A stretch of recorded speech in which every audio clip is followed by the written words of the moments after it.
As soon as Kotae Ruji launches a surprise attack, he delivers an incredible blow that causes an impressive explosion of power. However, Song dodges the strike at full speed and appears behind him, thinking that he attacked before Kotae could even finish speaking. On his side, Kotae Ruji remarks that there is no way Song is a mage-class hunter, as his movements are agile and silent. Even if he manages to deceive everyone else, he cannot fool him. With this, Kotae decides to reveal more of Song's secrets, declaring that this will not end until he uncovers everything about him. Without hesitation, he prepares to attack once more. Meanwhile, Song thinks that Kotae is definitely different from the other high-rank hunters, as he is extremely powerful. Yet, as he begins dodging the attacks of Japan's strongest hunter with a smile on his face, he remarks that, despite everything, these attacks are nothing he can't handle. Seeing Song smile, Kotae starts losing control and angrily asks if he is mocking him again. From a distance,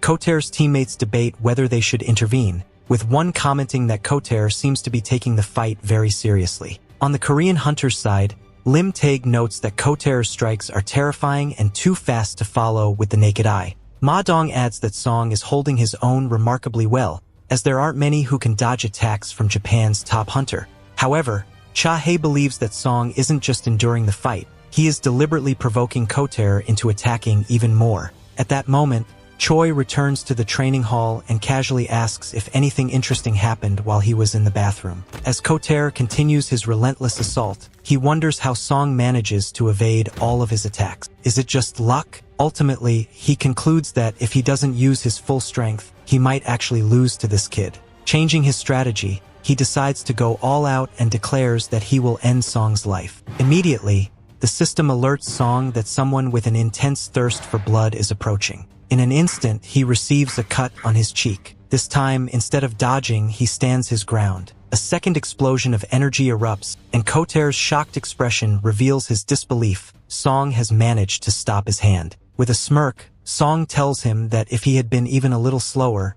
he would have lost an eye. Kotae, bewildered by this insane strength, realizes that while Song could have grabbed his wrist, he chose instead to grip his hand directly. Filled with fury, he demands to know if Song is toying with him. Song, unfazed, replies that he doesn't understand what Kotae is saying, but that the match would end if he grabbed his wrist. Then, he asks if Kotae truly wants to finish the fight this way. Without another word, both fighters launch themselves at each other once again, fully intent on defeating their opponent. Watching them unleash their full power, Cha Hae and Baekhyun are completely astonished. One can only imagine how intense this would look if animated. At that moment, Baekhyun and Cha Hae step in, stopping Song, while the Japanese hunters intervene to restrain Kotae. However, Kotae is so strong that they are forced to use their abilities. Baekhyun tells Song to end the fight, as Kotae is set to lead the Japanese hunters in a few days. Cha Hae adds that they wouldn't be able to take responsibility if Kotae were seriously injured.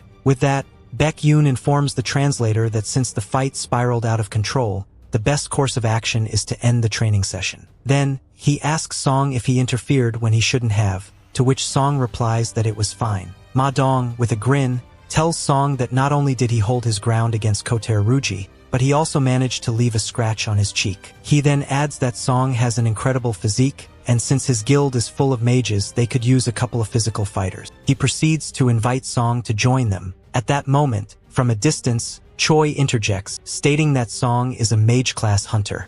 Meanwhile, Song reflects that he may have gone a bit too far, but at least now he has a good grasp of the strength of the hunters present. More importantly, he realizes that neither Choi, Cha Hae, Baekhyun, nor even Kotae noticed that his soldiers were hiding in their shadows, and it emphasizes that he is surprised that not even Koto was able to feel anything. That's when Sun tells President Go Gun-hee that a few minutes ago, he had asked him if he would participate in the incursion to Jeju Island, and he simply waits for a positive response. On the other hand, we see Kotae Ruji looking very surprised after his confrontation with Sung. Then, we shift to the White Tiger Guild, where we see the hunter Baekhyun wondering if it is really possible for someone to constantly grow stronger. He also wonders if it would be worth trying to recruit Sung, as there are still many ways to build a relationship with talented hunters. He then states that it is time for Plan B. At that moment, the list for the Jeju Island incursion is released, and upon seeing it, the hunter is extremely surprised because Sung Jinwoo's name is not on the list. Meanwhile, from his penthouse, Koter Rue contacts the Japanese hunter who stayed in his country and tells him that there is a talented hunter in Korea. To this, the Japanese hunter responds that even so, he is surely far below his own abilities. As he says this, we are introduced to Rei Sugimoto, who is an S-rank hunter and the vice master of Kodo's guild. However, Kodo says that he wouldn't be so sure about that statement. In response, Sugimoto asks for the name of this hunter, and when he hears it, he finds it strange because Sung's name does not appear on the list for the Jeju Island attack. For Korea, the only ones who will be going are Choi Jong-in, Ma Dong-wook, Baek Yoon-ho, Cha Hae-in, Lim Tae-gyu, and Min Bong-suk. Upon hearing this, Kodo remarks that unless the president is crazy, there is no way Go Gun-hee would form the incursion team without such a talented hunter. However, his companion replies that there are still 16 S-rank hunters participating in this mission, so it won't be a problem. Meanwhile, on Jeju Island, the ants begin to communicate, saying that they must leave the island because there is nothing left to eat, and the larvae have started eating each other due to the lack of food. They conclude that what they really need are strong soldiers, especially the ultimate ant to lead the empire. As they say this, we see that this new leader is already being created. The queen begins to speak to the egg, instructing it that for the glory of the empire, it must strike fear into the enemies who try to stop them. Upon receiving these orders, the ant inside the egg repeats the same words, declaring that for the glory of the empire, it must instill fear in those who stand in their way. Thus, in another epic and concerning moment in this story, a new ant is born, one seemingly more powerful than all the others. As it emerges, it releases absurd amounts of energy, and the queen simply repeats that it must devour and continue devouring until it becomes the strongest. Now, we return to Sung's apartment, which is in complete disorder. When he enters, Sung assumes that his sister made the mess while he was in the demon castle. His mother smiles and says that it has been 4 years since she last worked as a housekeeper.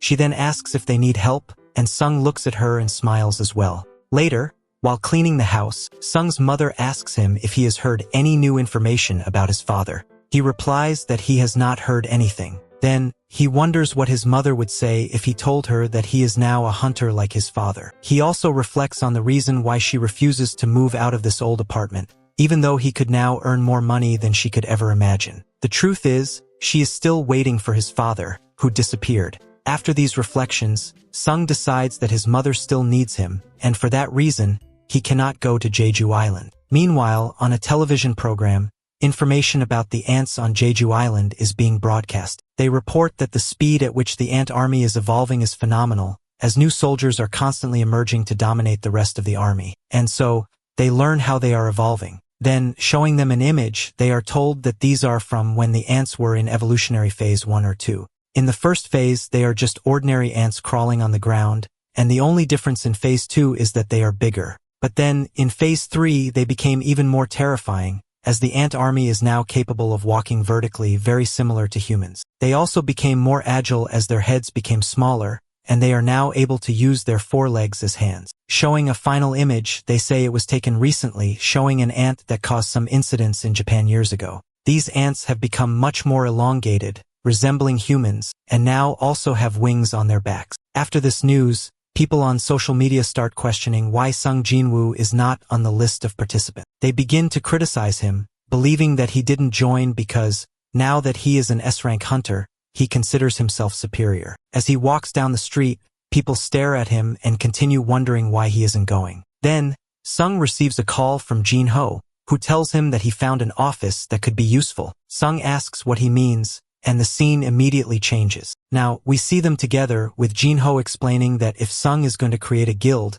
he needs to have an office. He adds that the office he found is close to his home. Sung simply asks if he doesn't think it's a bit too big, considering that their guild consists of only the two of them. Jin-ho responds that they also need space for future members since a guild requires at least 3 people. Sung then says that he will recruit 1 more person. After that, Jin-ho tells Sung that a foreigner who speaks English is looking for him and gave him an address, expecting Sung to contact him. But at that moment, Sung notices something is wrong and says he needs to go home immediately. Without hesitation, he uses shadow exchange, leaving Jin-ho shocked by what he just witnessed. In Sung's neighborhood, one of his shadows warned him that a robbery was taking place. A thief is seen threatening his victim with a maniacal smile. At that moment, Sung appears behind him and simply asks why he does such things. The thief turns to look at him, still smiling, and says that if he had to give a reason, it would be because it's fun. Without hesitation, he lunges at Sung.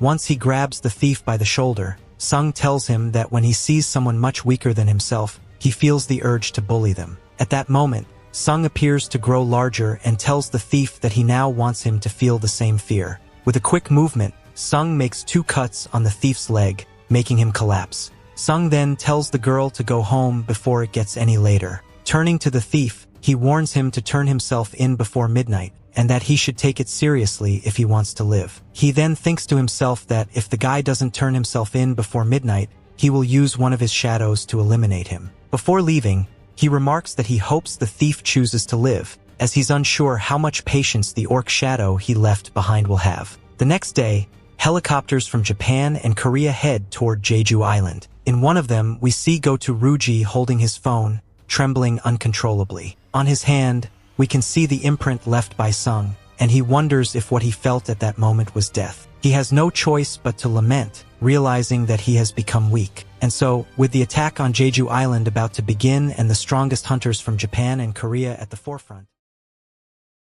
we see that the helicopter is finally arriving at Jeju Island, and the hunters inside are visibly nervous. Meanwhile, we see that Go-To-Ruji's team has already arrived on Jeju Island. As they walk through the empty streets, their leader wonders if this is the upper district, noting that it is no different from a ghost town. After analyzing the situation, Go-To instructs his teams distributed across the island to respond to his call. Once he confirms that everyone can hear him, he orders them to spread out and begin the attack. Without further delay, everyone starts releasing massive amounts of energy to attract the ants' attention. Across the island, bursts of power erupt. From the helicopters approaching the island, the Korean hunters are shocked by the enormous amount of magical energy. Choi notes that the Japanese have likely already started their attack. Hundreds and hundreds of ants begin emerging from their nest upon sensing the energy explosions across the island. A few flying ants immediately head toward the helicopter carrying the Korean hunters. Choi quickly positions himself at the door and tells his teammates to let him handle them. Without hesitation,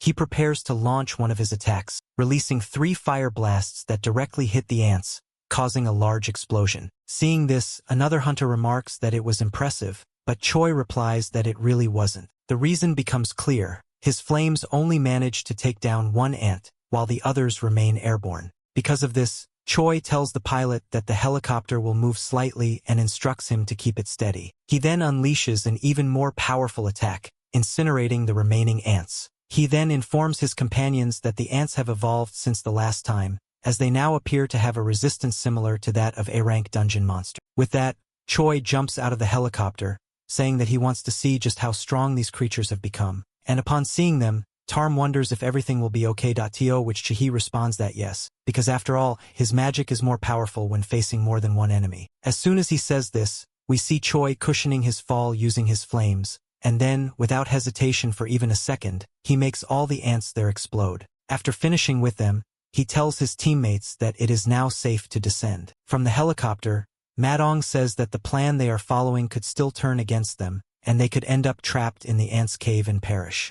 The Japanese hunters can only draw their attention for about an hour, and during that time, they need to come in and deal with the queen. So, in summary, they must be ready for anything. Without further ado, all the Korean Rango hunters jump into battle, ready to exterminate the ants.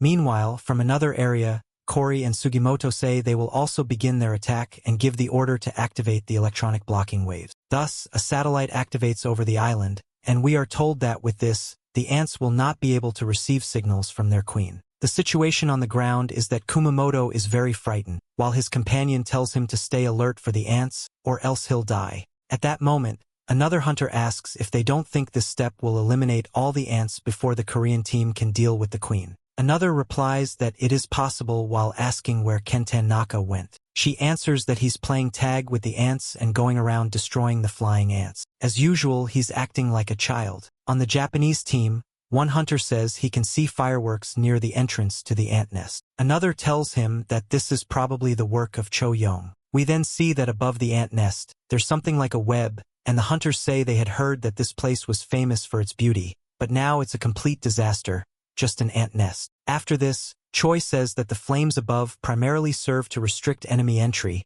and that ants below rank B won't be able to pass through them. The situation is that Choi prepares to use another attack while saying he will look for the entrance, and without further ado, he launches dozens of fireballs, which fly in all directions inside the nest. Seeing this, Ba-yoon asks, frightened, what he's doing, to which Choi responds that the ant tunnels are like mazes, and if they're not careful, they'll end up lost or back where they started. He assumes the queen is where the explosion didn't reach. Just then, he turns toward a hole and says that must be the way. At this, Ba can only think that, as expected, Choi is a very reliable companion. Meanwhile, in Korea, we see Sun carrying out his daily tasks. While resting, he says that this neighborhood is usually very lively, but today there doesn't seem to be anyone around. Then he remembers it's because the incursion on Jeju Island has already begun. At this, Sun thinks that anyway, there's no reason for him to watch the incursion since even without him, he's sure that they are skilled enough to complete it successfully. On Jeju Island, we see the ants being exterminated while Choi says that,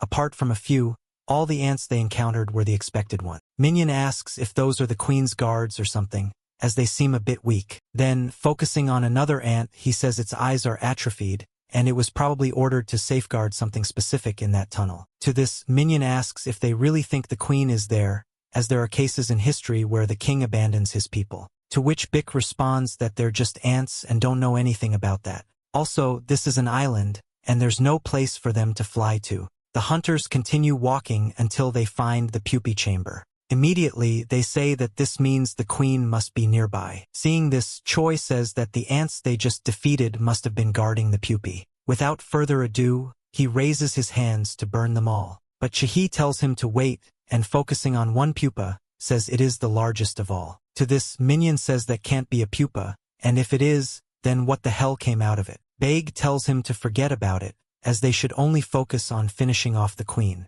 But he understands perfectly why his friend is so nervous. Meanwhile, outside the nest, a Japanese hunter tells Ken that it's a mess, to which he responds that those ants were really annoying, and they had some strategies in mind because they were flying toward him in different directions. That's why he ended up injuring his shoulder and hip. Shimizu asks if he wants her to heal him, but clearly, there will be a condition. Ken simply tells her to stop joking and heal him already because they need to stop wasting time since more ants are arriving. Turning to her, he tells her to hurry, but just at that moment, his head detaches from his body, and none of those present can believe what they're seeing. The thing is, Ken quickly tells his teammates to get on guard, but before he can say anything else, he feels an imposing presence in front of him, and without hesitation, he launches the attack, seeking to avenge his comrade. However, his head is also ripped off in the blink of an eye, and his body just follows the motion by sheer inertia as it falls to the ground. In response, the remaining hunter from that team charges forward in anger,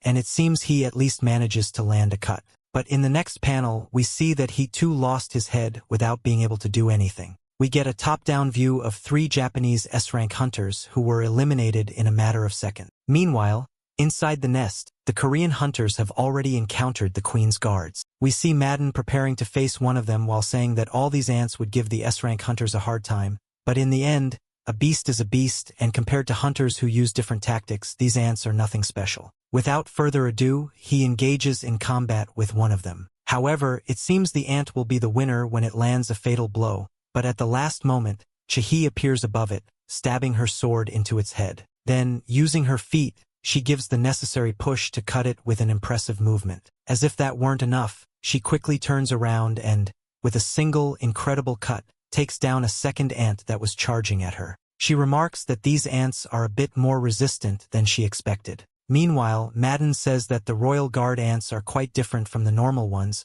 but fortunately, there aren't many of them. Min Bayan, behind them, tells them not to worry, as he's watching their backs. To this, Beck responds that it seems he's not a rookie after all, and his friend tells him to speak for himself since he should stop making rookie mistakes, finishing off an approaching ant with a single strike. Beck mentions that it's just a guess, but he believes the first generation of ants was stripped of its duty as Royal Guard, and it seems that from now on, they'll have to deal with second-generation ants or higher. In response, Min Bayan says that if that's the case, they should prepare, and without further ado, he casts a spell that improves his companion's abilities, telling them that with this, they can handle multiple enemies at once and emerge victorious. Now, we leave the ant nest and see other Japanese hunters moving quickly, wondering why Team Charlie isn't responding. They arrive at their location and say they should find them there. After inspecting a bit, they find Fujishima's glasses on the ground. When they look around in the distance, they're shocked, and the one with the mask can't help but vomit.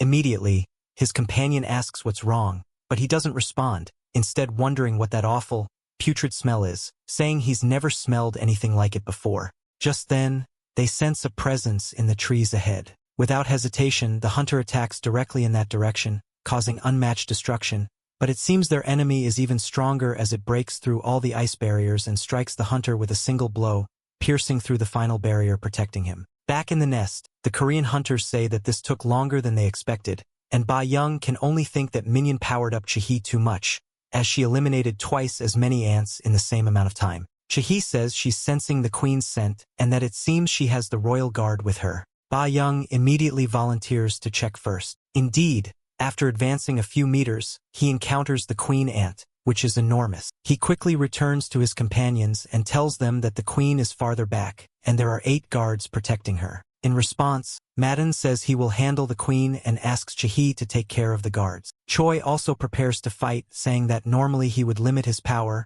but it would be a shame if he had too much mana today. Without further ado, he unleashes all his power in an incredibly epic panel. At this, I can only imagine how this will look animated. Just then, an ant appears behind him, but is immediately stopped by arrows from Lim Taeg, who tells them he's supporting them from the rear. Beck says that his companions are right, and there's no reason to hold back, and without further ado, he transforms into his final form, turning into something like a werewolf. It really looks incredible, and I can't wait to see it animated. With his stunning final form, Ba Young charges into battle, eliminating 2 ants using nothing but his hands. Then, filled with emotion, they howl on another panel, simply impressive. On the other side, Chae strikes the ground with his sword, releasing a massive amount of power, while the ants rush toward her with the intent to tear her apart. Meanwhile, Madden thinks that until the entire royal ant guard is dead, he will distract the queen, and without further ado, he starts drawing the colossal monster's attention,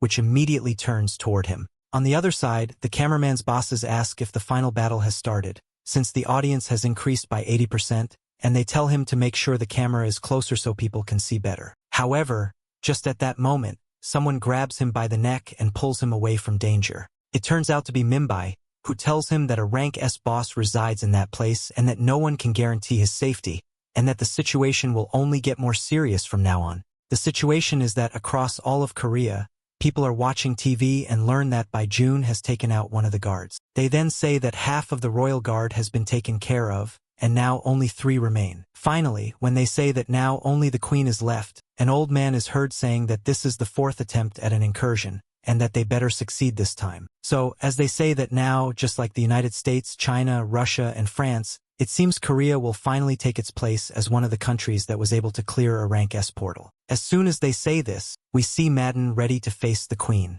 However, at that moment, Limpt shoots his arrows, which pierce directly into the queen's head. Then, Baeg delivers a tremendous swipe to one of her legs while telling his teammates not to be afraid, because without her guards, the queen is nothing but an empty shell. But just at that moment, the queen starts spitting poison everywhere, covering the hunters, and immediately, they begin to suffer the effects. However, Minamban quickly starts using his power, and the effects of the poison disappear instantly. In response to this, the hunter tells the ant that if she wanted to defeat them, she should have aimed that attack at him. As soon as he says this, the ant charges at him at full speed. But before she can touch him, Madden appears, stopping her, telling her that he can't let her get close to his healer that easily. Just then, Choi tells everyone to step back and without further ado, releases a powerful fire blast directly at the queen. Then, by condensing his flames even more, he makes them surround the queen and start incinerating her. In response, Beck says the queen ant is finished,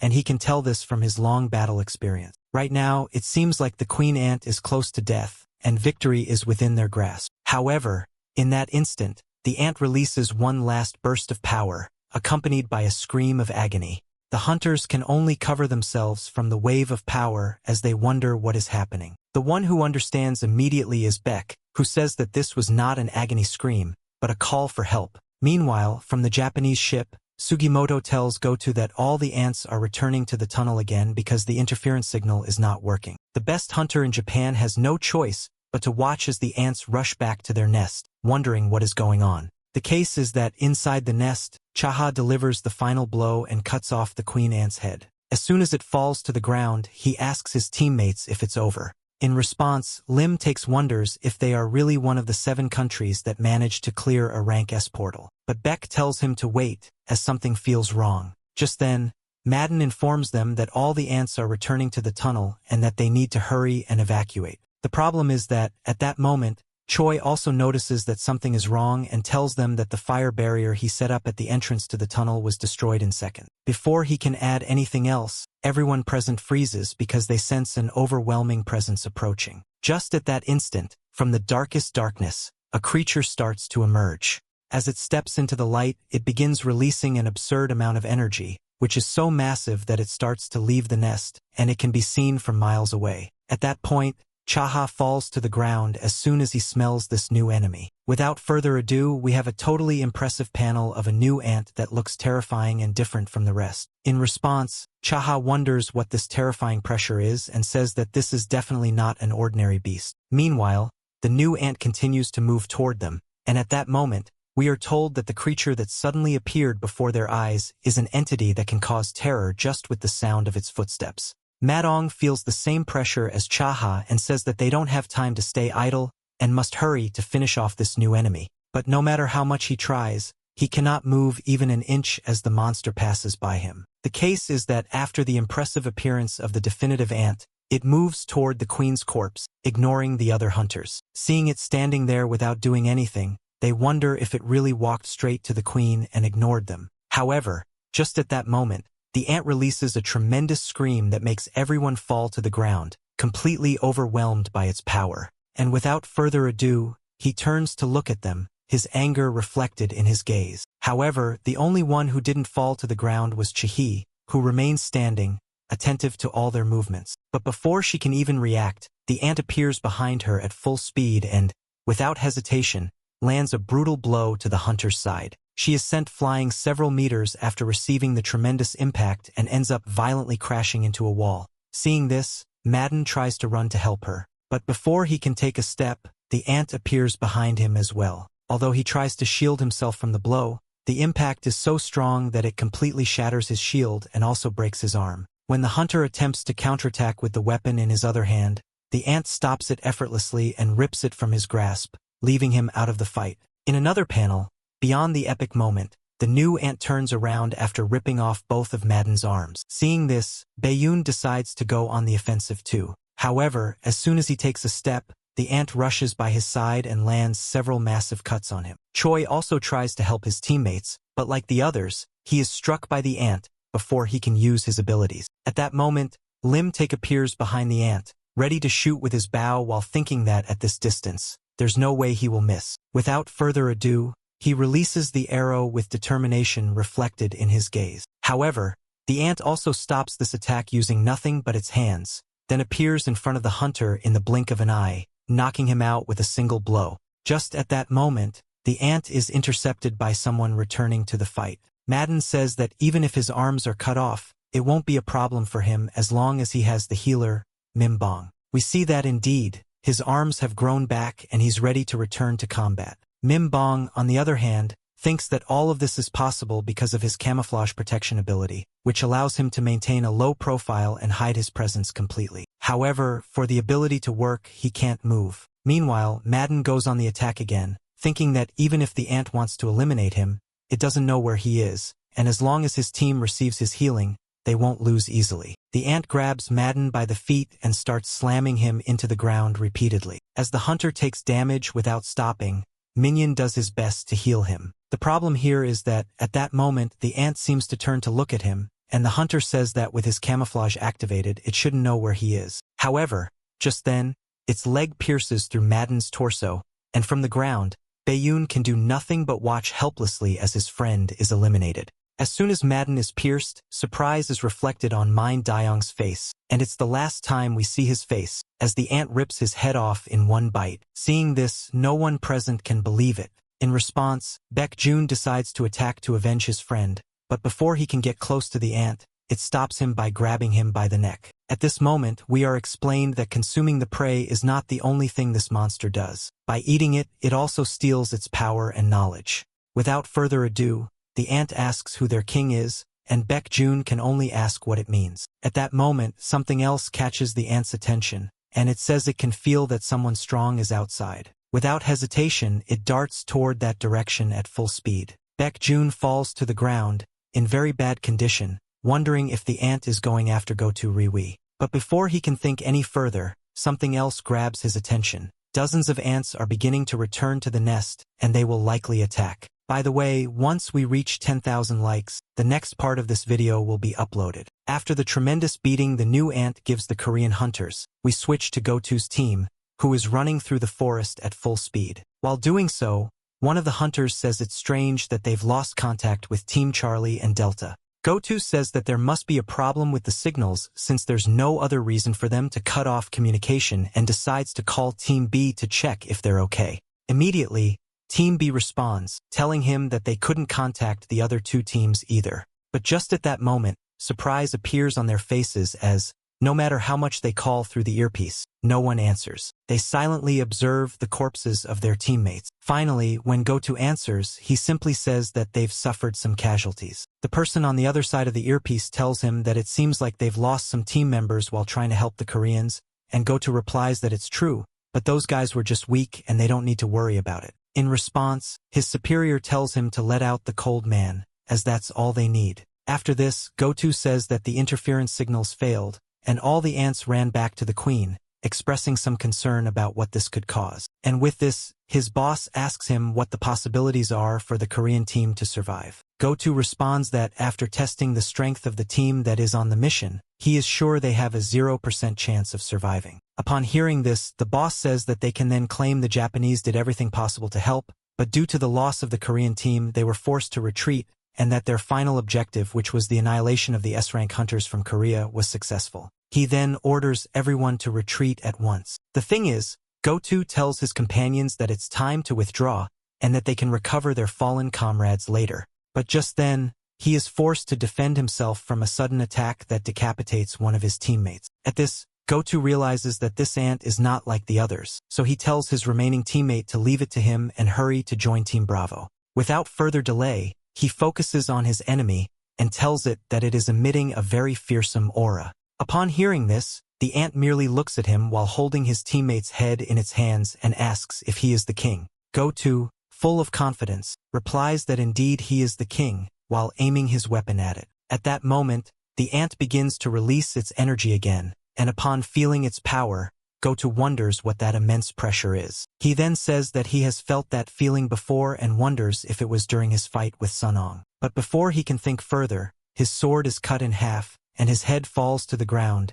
ending the battle, if it can even be called that. Back with the Korean hunters, we see that Choi is the only one left trying to defend his teammates. While doing his best, Ba Jun thinks to himself that everyone is in critical condition, and though Min Bayan was able to minimize it to some extent, the damage they suffered was quite substantial. At this point, they can only rely on Choi's flames. We have another panel of the hunter giving his best effort to eliminate the ants attacking them. The thing is, when it seems the ants have finally overwhelmed the hunters, Bakes wonders if this is the end. But just then, a shadow appears in front of him, stopping the ants that were attacking them. Seeing the shadow, Ba asks who the hell is that black knight. And from somewhere in Korea we see Sun, quite serious, observing what is happening on the island of Yuyu. Without hesitation, he decides to use his swapping ability. Back on Yuyu Island, we now see the cameraman in trouble, as two large ants are heading directly to finish him off. In response, the cameraman simply says that he can't believe the last thing he spoke with his father was that he had eaten dinner, and he says that he should have spoken more with him. However, at that very moment, a blow passes just inches from his head, and when he looks up, he finds that the two ants attacking him have been impaled by a large sword. In another panel, we see that it is none other than... Meanwhile, on the television channel broadcasting the invasion, we see the boss wondering, very shocked, if all the rank S hunters are really being eliminated by an ant. He places his hand on his face as he laments and says that they are finished. But just at that moment, one of his employees tells him that an anonymous figure has just appeared on the battlefield. As soon as the boss fixes his gaze on the screen in front of him, he can only say that he can't believe what he's seeing. Without hesitation, he gives the order to rush and start the broadcast again, to which his worker responds that if they start right now, it will be live, and if there's an emergency, they won't be able to edit it. The boss responds that things can't get worse, and that nothing will stop them now, so they should just start the broadcast immediately, no matter what happens. Now, their fate is completely in the hands of that mysterious person who just appeared on the battlefield. As soon as Sunong arrives on the island, accompanied by his impressive army of shadows, he immediately orders Iron to attack, and without hesitation, Iron begins using his provocation ability. The ants, with murderous intent, rush toward him, but they are stopped before attacking. Sunong tells Iron that he did a good job, and without further ado, he draws his daggers to face the ants. These are the Demon King's daggers, which he obtained from Bara. Sunong then attacks with overwhelming speed, cutting down all the ants in his path. On the other side, Tosk is protecting the other hunters, and when Madong sees this, he wonders what just happened and who is fighting at that moment. Baijun responds that it's no longer necessary to worry, and as Sunong crushes several ants with his impressive abilities, he adds that everything will be fine. At that moment, a stronger ant tries to attack Sunong, but its head is crushed by a hand that grabs it tightly, and then it is effortlessly smashed to the ground. The cameraman can only wonder what the hell is happening and if those ants have just been revived. We then see another epic panel of the ants of Jeju Island turned into Sunong's shadows. Meanwhile, the cameraman's boss asks if he is still there and orders him to start the transmission immediately, as the whole country is watching. The cameraman can only say that even he doesn't know what's going on, as the ants have started killing each other. We get another epic panel showing a shadow ant eating the head of another. Sunong then tells the other hunters to gather around him. When they approach, he observes the pima, a healing drink, in their hands and quickly leans over limped, intending to give her the pima, while telling the others that he will explain everything later, but to please drink it for now. As the hunters drink the pima, they begin to recover little by little. Baijun notices the surprised look on his face as he says that all his wounds have been healed. However, Madong wonders why the hunter Chai hasn't woken up yet. Sunong explains that it's because she is in a critical state right now and that he can't treat her with his current abilities. He looks at her, saying that her senses are weakening little by little. Sunong then tells Madong that it seems the place has been cleared and that they should leave immediately before more ants arrive. Madong agrees, but just at that moment, something catches Sunong's attention. He turns around to find the ultimate ant walking toward him, saying that the king doesn't exist outside. The ant stands before the hunters and says that Gato Riwi was not the king, and with great anger, it asks threateningly if anyone there could be a king. Upon seeing the ant, Sunong only thinks that if it returned, that means it also managed to eliminate Gato Riwi. Sunong tells Madong to take care of Hunter Chai, and without further ado, he begins walking toward the ant, saying that he should have known. When the Shadow's Lord was disconnected from Gato, it was probably because he was eliminated. The ant starts walking towards Sunong, asking if he is the king of humans. Sunong is simply surprised that this worm is talking. They stand facing each other, emitting their powerful auras, seemingly competing to see whose is stronger. But before we can see what happens, we see what happened 5 minutes earlier. All over Korea, several hunters are learning through the broadcast that the situation inside the ant nest is becoming complicated. We see Perrin wondering how they can end the broadcast like this, and his vice master asks what is happening. News outlets announce that they will broadcast what has just been confirmed. Other hunters find out about Min Bon's death with surprise on their faces. But just then, they announce that an unidentified hunter has appeared on the scene, and they will continue broadcasting the battle. Meanwhile, King and Sugimoto are talking, and he asks how they lost contact with Gato. Sugimoto, terrified, tells him that the hunter has just appeared at the Queen's Burrow. The president, Matsumoto Shigeo, is introduced as the associate president of the Japanese Hunters Committee. Sugimoto replies that the Korean team seems to be alive, and an entity with insane magical power, rivaling the ant, has appeared just at that moment. The president tells him to turn on the TV immediately. Meanwhile, at Sunong's house, his sister talks to their mother, who says that for some reason, the TV isn't working. Her daughter ignores her and asks where her brother is. The mother responds that he left because he had something to do and returns to focus on the TV, wondering why it isn't working. Minutes later, we see Jinha in his room looking at his phone, his mouth wide open. Lastly, we see President Gogan Hai very excited, wondering if the person who just appeared is Sun Jinwoo. After Sunong and the ultimate ant face off for a few seconds, the ant recalls Gato Riwi, comparing him to Sunong, and says that Sunong has a dangerous aura. Without further ado, it begins to expel a great amount of power with the intention of scaring off the ant, but it doesn't move an inch from its position. With a smile on its face, it tells the ant that now it really looks like an insect. In response to this provocation, the ant quickly launches an attack, but this time, the human just stands there and takes the full impact of the blow to the face. However, after receiving this tremendous hit, he doesn't move an inch, only causing a crack in the ground with his feet, and we have another incredible panel showing the human receiving the hit directly. The impact creates a huge explosion of energy that destroys everything around them. From a distance, someone can only comment that the power of the magic is insane and adds that they underestimated the ant too much, as it only took a direct hit to defeat the human. After landing the blow, the ant tells the human that he is very weak and that he is not the king either. But just at that moment, the surprise is evident in the human's eyes, and those watching in the distance are left in shock. The human received the blow head-on, but the damage was minimal, and he didn't move an inch from his position. The human spits some blood, his gaze filled with anger, and then it's announced that his dominant touch ability has been activated. The ant looks carefully at the human's hand as it begins to glow. However, before it can react, its head is crushed with incredible force. The human is pulling the ant with his fist, and after a few seconds, the ant falls to the ground, kneeling before the human. Embarrassed by this humiliation, the ant immediately stands up, but by the time it does, the human is already rushing toward it, preparing a powerful punch.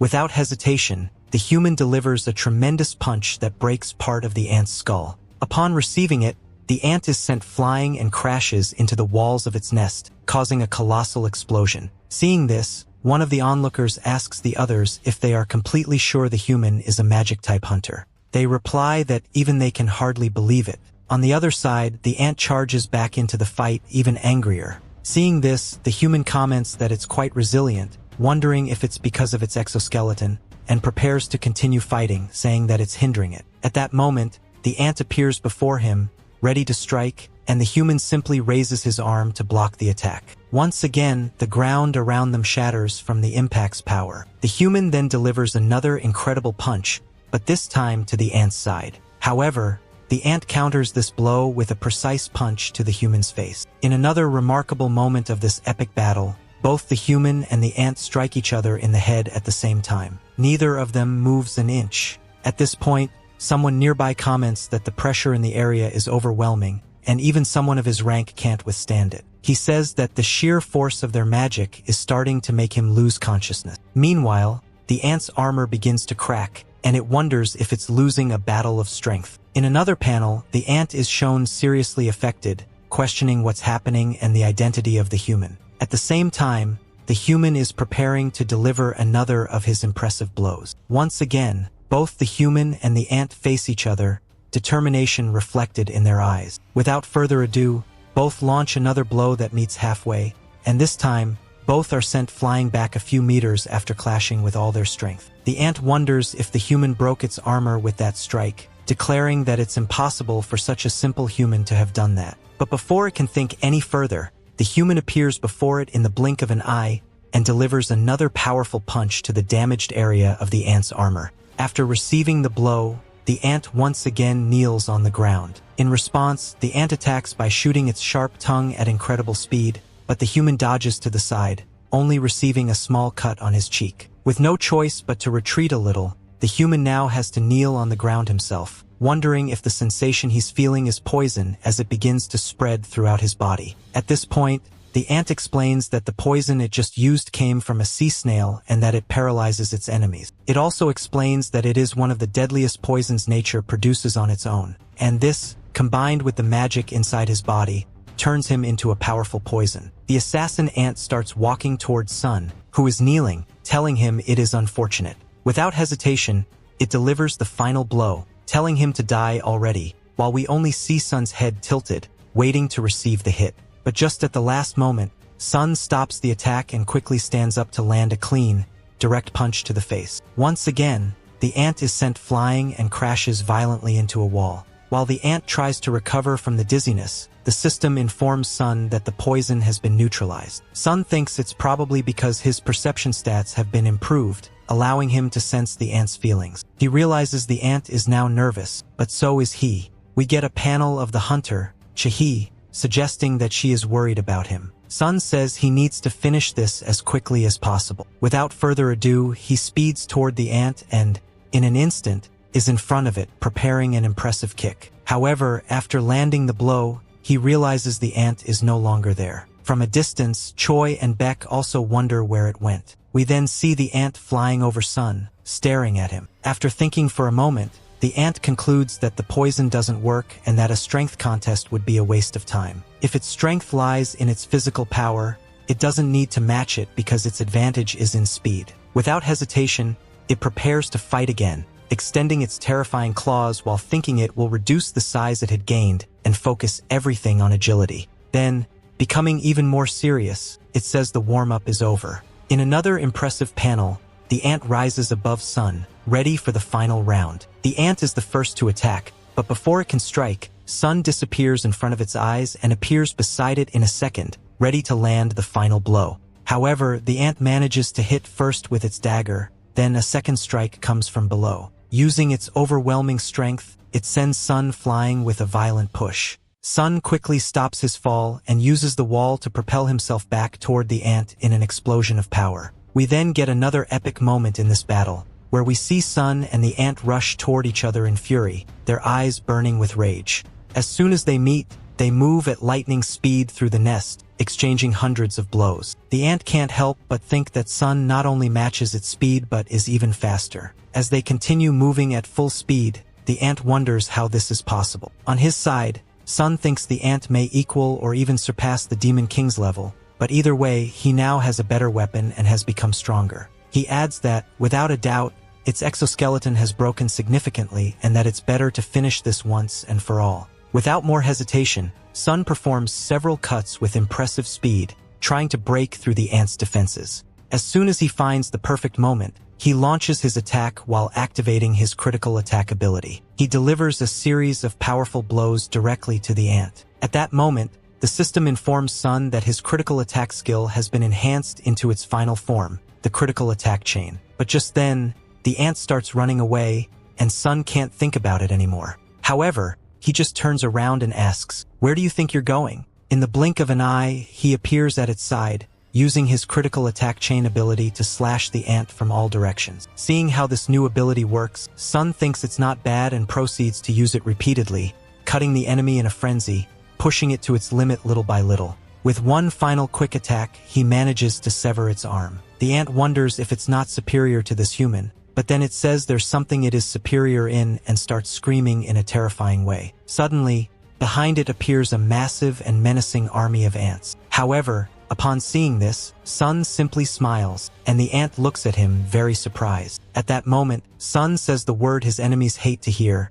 and suddenly, Igris, Iron Tank, and the rest of the shadows appear behind him. We get another impressive panel of Sun's shadows and the ants from the U Island charging into battle, ready to end this confrontation once and for all. Igris starts eliminating ants left and right with incredible moves, and as this happens, the others also eliminate others using their overwhelming strength. Meanwhile, Sun orders Taos to emerge, and Taos appears behind him with its menacing figure, ready to carry out its master's orders. He tells him to focus on the ants and that if humans are hurt, he will never summon him again. Sun just turns to look at him, full of determination, and without further ado, he uses his divine giant ability. This time, he chooses the red dragon fire option and shoots an impressive fireball straight from his mouth. The attack is so powerful that it even leaves the ant nest and disappears into the horizon. In response, Lim takes wonders if he summoned a warrior, and Madong can only think to himself that this is not a simple summoned warrior, but more like the Demon King arriving on Earth. As he watches all his ants burn, the enemy of Zong wonders how this is possible, thinking he is a monarch and that things should remain this way. But just then, Sun appears in the flames with a fiery look in his eyes. Upon seeing him, the ant's instinct to flee from danger is activated. In another intense moment, we see the ultimate ant on its knees while Sun walks toward it with his back turned. Upon seeing Sun approaching, the ant only thinks about surviving, so it doesn't hesitate any longer and turns around while healing itself, thinking it must flee. Sun realizes that this is the healing ability of the hunter Mingbong and that this is the first time he's seen a monster capable of absorbing the abilities of those it consumes. Meanwhile, the ant rushes to flee, thinking it must put distance between them. But just at that moment, Sun activates his dominant touch ability, and in front of the ant appears a gigantic hand that crushes it to the ground with overwhelming force. At that instant, Sun appears in front of it, ready to end it once and for all. Seeing his resolve, the ant can only begin to crawl on the ground, screaming in terror. In response, Sun leaps and tells the ant that he won't let it escape. In a second, he appears above it again and performs dozens of cuts at full speed until the system alerts him that his enemy has been defeated. After defeating the ultimate ant in an impressive battle, the system informs Sun that he has leveled up. Just then, Ba Jun tells him that the hunter Chaha is in trouble, and we see her very weakened. In response, Sunong quickly bends down before her, saying he wasted too much time and needs to find a healer quickly, as he can't use Shadow Exchange yet because there is still some cooldown left. He hasn't even tested whether he can move with another person, and even if he goes with Kaisel, the hunter might die before they arrive. At that moment, he has an idea and asks the cameraman if he could turn off the camera for a while. The cameraman asks what he means, and Sun, becoming more serious, tells him to do it now or he will destroy the camera. The case is that Sun orders his shadows to find the body of the hunter Mingbong,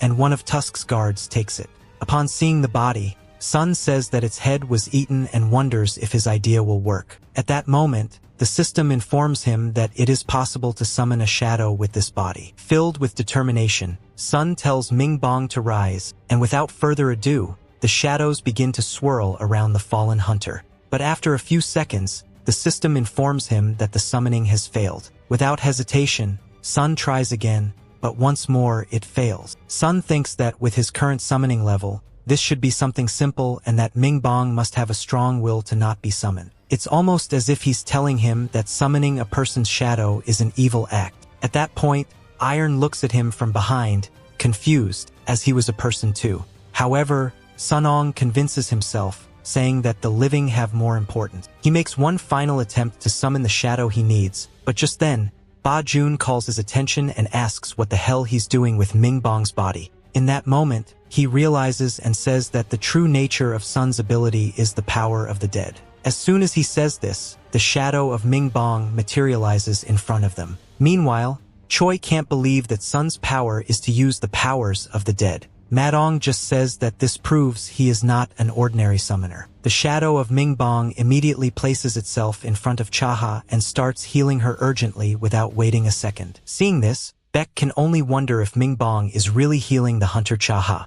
In response, Sun says that he can tell exactly what kind of man Mingbong was in life. He is healing Chaha on his own without Sun having ordered it, and in truth, he was a good person. Meanwhile, the cameraman says he's in shock and understands why Sun asked him to turn off the camera, as such a power cannot be exposed. We then see Choi also thinking that the more Sun fights, the stronger he becomes, and he can't even imagine how terrifying that power is. In the end, Ba Jun tells Sun that he's sure Sun will achieve great things in his future battles and that he's also sure Mingbong will be of great help. However, he adds that his friend in life definitely hated fighting. Please do not take it to a battle. However, Song simply removes his hand from his shoulder as he tells him that this is the second time he has taken him by the shoulder. But the difference this time is that it's not an order but a sincere request, and that he also agrees with him. Then Mong approaches and says the words "cancel invocation," while his friend disappears and he watches with a smile. Ba Jun does the same, holding back tears. This is when the hunters begin to leave the ant's nest, and we see Madan carrying Chahi and Beck the body of his friend Minbong.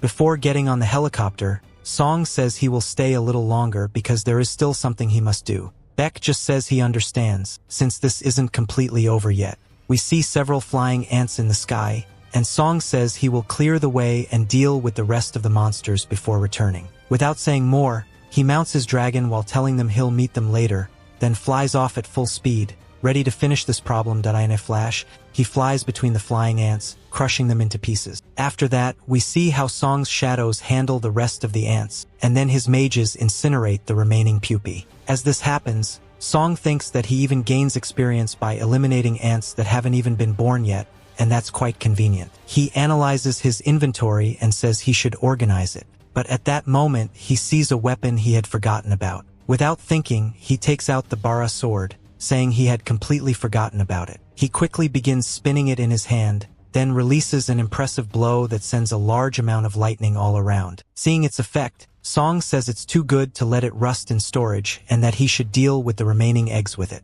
After Song eliminates a bunch more ants from the island, we cut to somewhere in the United States, where someone is watching the replay of his battle. A blonde man asks someone else what they think about it. We are then introduced to David Brannon, the director of the Hunter Bureau of the United States, who says that after watching the fight for a while, it's already 4 a.m., and he knows the person didn't come to his house just to ask his opinion because he already knows what he's thinking. He calls him Michael Connor. In response, Michael says that controlling hundreds of summoned creatures is certainly an extraordinary ability, and that it would be a waste for someone like that hunter to stay in a small country like Korea. David agrees and asks if he knows anything more about that person. Michael presents a document while explaining that a few months ago, an incident occurred at the Hunter Bureau known as the Sun Yil Onion Incident. He explains that a certain hunter was captured alive by Hunter James Rango at a door of Rango's, which opened in the east, and they weren't sure if it was a monster or a human, but Rango insisted it was a human from Korea. The information they gathered then is still archived, and when they read it, it turned out that he and the hunter son Jinwoo are father and son. He adds that other countries still don't even know Song's name,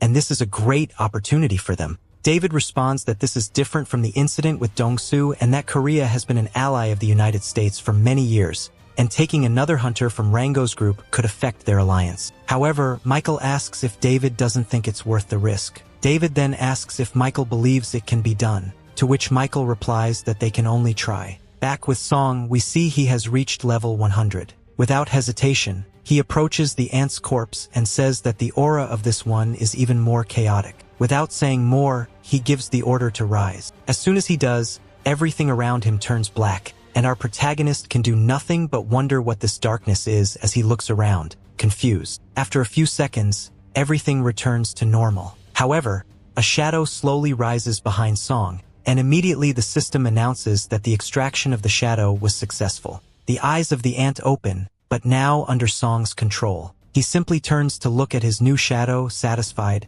and says he thought he had failed. We then get another impressive panel showing the ultimate ant, now transformed into his shadow. The ant bows down on its knees, showing respect. Song says that he has never seen this rank before and assumes that General comes after Elite Knight, meaning this shadow is more powerful than the others. Considering its statistics when it was alive, it makes sense. Now, Song decides to extract the queen as well. But before he heads towards her, his new shadow calls him my king, and when he turns, the shadow asks him to please give it a name. Upon hearing this, Sunong only thinks that it seems like loyalty works in the same way with that type, but instead of giving it a name, he asks how it can talk. The answer is that it has always been able to do so. Upon hearing this, Sunong wonders how it can do that and if it's because it could speak before being transformed. But then he says that it's not the case, because Iron was human and couldn't speak after being turned into his shadow. The same thing happened with the Mimic Hunter and others, and the rank is the only difference between them and the new shadow. While watching the ant kneel,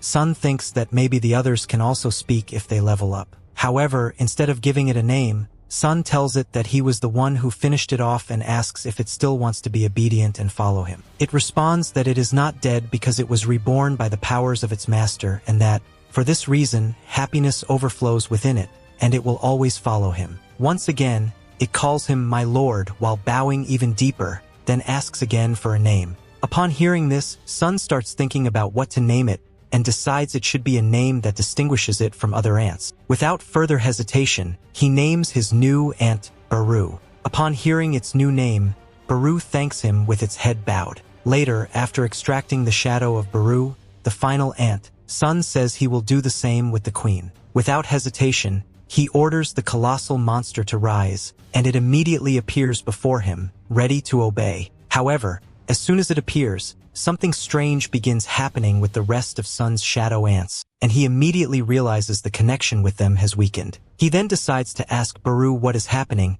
and Beru tells him that the queen's ability is to control the ant colony. Sun asks if this means that control of the colony has now been given to her, and Beru confirms it. Then Sun asks why the queen lost so much power after becoming a shadow. Beru explains that the queen's magic is mostly for reproduction, and that it is impossible to reproduce without a body. Sun then asks if that means the queen doesn't fight, and Beru confirms this is exactly what it means. Sun thinks that there shouldn't be two leaders in an organization and decides to cancel the extraction of the queen ant. Then, without further ado, he tells his shadows to stop collecting the magic crystals, as they will be used to rebuild the Yellow Island and compensate for the losses caused by the damages. Immediately, his shadows drop the crystals. Meanwhile, Sun observes a rune he obtained from Beru's body and thinks that it should be enough. Sun focuses on his new problem and wonders how many ants are still alive and whether he could eliminate them with the army he has. Beru tells him that he can sense that the ants are struggling due to the lack of a leader, which is causing them to be disorganized and scatter. Sun then asks if Beru knows the total number of ants, and Beru replies that before the raid, there were 8,700 ants, and the total number of survivors is 4,000. Upon hearing this, Sun thinks that they had eliminated most of the ants and didn't expect so many to still be alive. He then asks Beru if he thinks he can eliminate all of them, and Beru simply strikes a defiant pose, saying that he will do it and waiting for the order. Meanwhile, aboard the Knights Guild ship, Parjong says that the ants are heading toward them, and immediately all the ship's weapons and the hunters on board start firing. In an instant, the ants in the sky begin to take hits and explode, causing a large explosion in the air. On the other hand, a hunter informs her teammates that the ants are fighting the Knights Guild, but at that moment, another group of ants appears, flying directly toward them. Another hunter says that now their guild will have to join the battle as well, and one of their teammates orders them to massacre every single one of them. Meanwhile, the recently turned hunter screams in terror, wondering how he will be able to fight against these monsters. And just at that moment, another hunter passes by, wondering if that is really a hunter of rank A. Meanwhile, at the port, we see other hunters also preparing for the attack of the ants. However, the surprise is reflected in the eyes of one of the hunters. Before the ants can approach, something passes by them at full speed, slicing through the air and cutting them down. The hunter on the ground can only wonder what that was, as it wiped out the ants. Another hunter says it was incredibly fast and that they couldn't even see it. They can only wonder what the hell that was as Beru passes by at full speed, eliminating ants by the dozens. After this, we are told that it took 2 days to eliminate all the ants and that more of them appeared in the Chinese Sea as well. On one of the ships, we see an officer saying that they haven't been able to sleep for 2 days, and an assistant adds that the second ant colony is heading toward them. At that moment, another officer tells them to give the order to fire, but the first officer says to wait a moment because the hero of China wants to take care of them on his own. As soon as he says this, we see a man with 2 large swords standing at the front of the ship, waiting for the ants. Without hesitation, he prepares to draw his weapons, telling them to rest in peace in the ocean. Without further delay, he launches 2 tremendous slashes that travel at full speed over the water, wiping out every single ant, causing another massive explosion. After this, the hunter says that these insects are insignificant, and if only the one he fought with was alive, it would have been more exciting. He adds that it's truly a shame, as dozens of ant corpses fall into the water everywhere. Meanwhile, on the other side of the world, a man says that there is only one connection between Mr. Wang Yi and son Jinwoo, and that Wang's older brother was murdered by Jinwoo. Without further explanation, we see Thomas Sandre, the guild master of the Scavenger Guild, saying that with what just happened, it will be harder to meet son Jinwoo, and that it's a shame because he wanted to meet him in person. At this, his assistant asks what he will do if Dong Su and Song fight, and he simply asks, "Don't you know me?" Then he turns to her with a fiery gaze and says that Dong Su is the possession of the Scavenger Guild, and that the Scavenger Guild is his.